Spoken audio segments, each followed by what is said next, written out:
Hello and welcome. Tonight, let's take a long, slow journey across one of the most peaceful and storied routes in the world. A journey that moves not with haste, but with the quiet rhythm of camel feet, padding gently on the ancient Silk Road. This isn't a story of great battles or famous kings.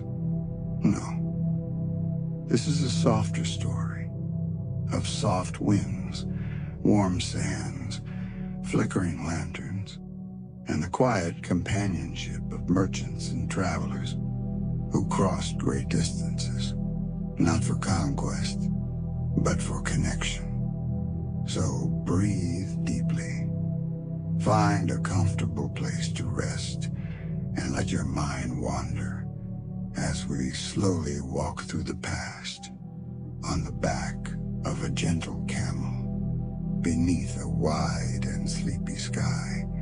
Your journey begins now. It is just before dawn. In the outer edge of a desert town, a caravan stirs gently in the cool pre-dawn air. The camels, tall and sleepy-eyed, shift quietly in place.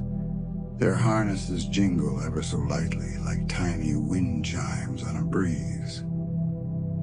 The merchants are waking slowly too, wrapping cloth around their heads to protect against the morning chill.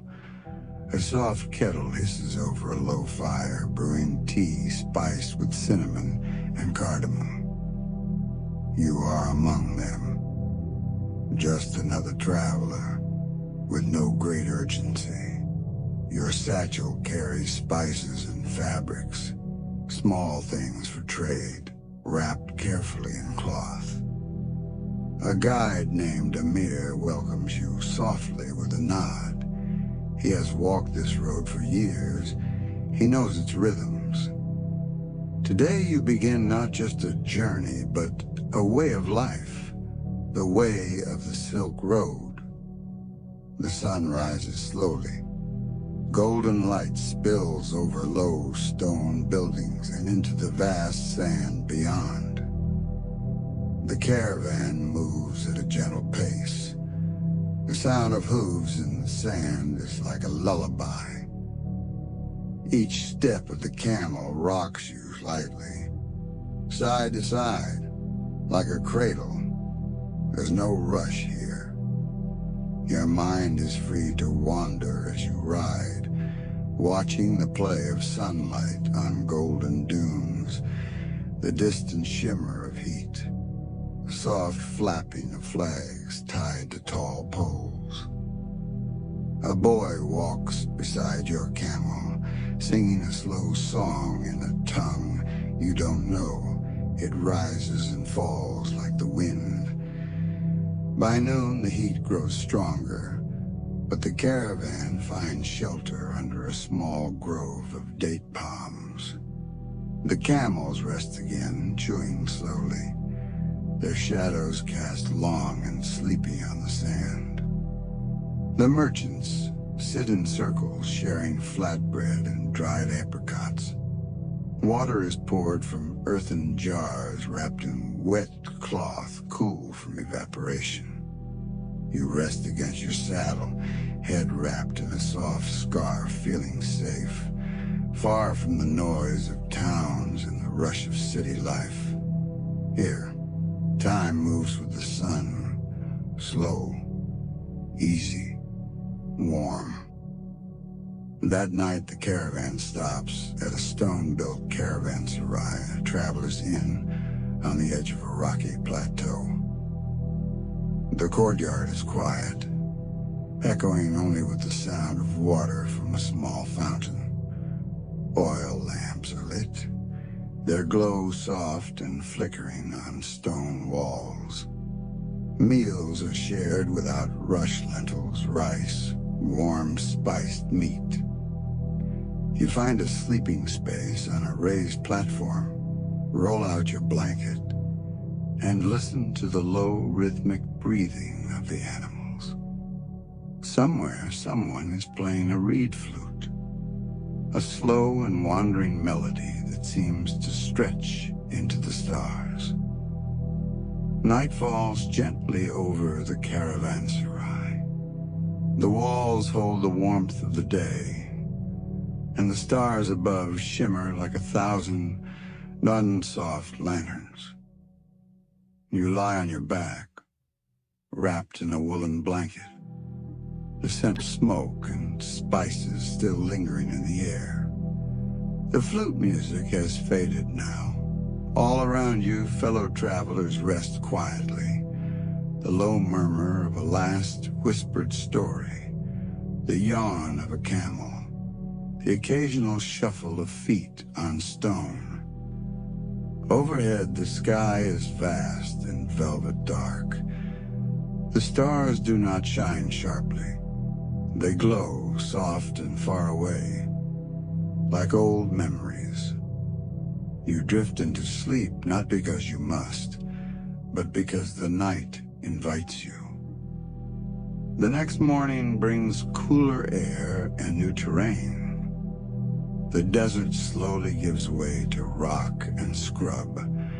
Low hills rise like waves, and the caravan begins its ascent into a gentle mountain pass. The camels move more slowly now, steady on narrow paths. You feel the change, cooler winds brushing past, the scent of pine and crushed stone. A shepherd passes by with goats, waving without speaking. His cloak flutters in the wind like a faded flag. Tiny flowers grow from the cracks in the rock. Life, quiet and patient, still thrives here. High in the hills, the caravan stops at a small village built of stacked stone and wood. Inside a low-roofed house, a woman stirs a kettle over a clay stove.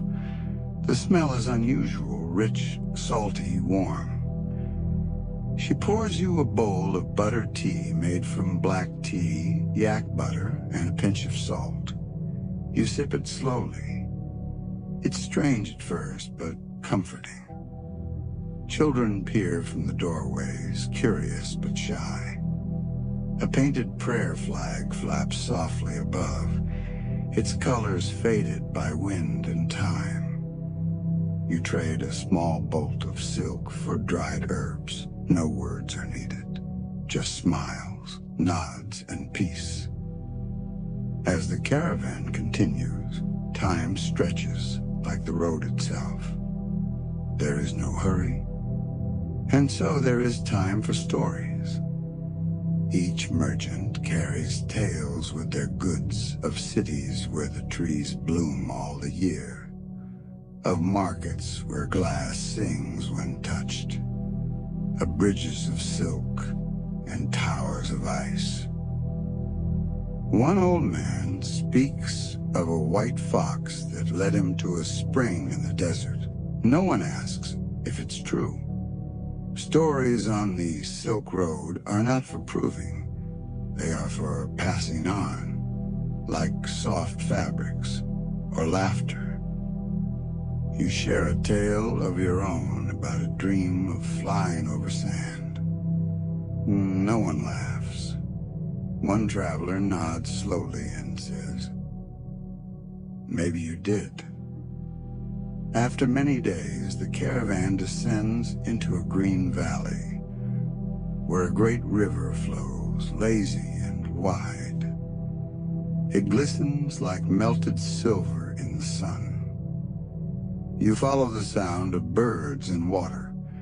Fishermen cast nets from reed boats. Water buffalo wade slowly, swishing their tails.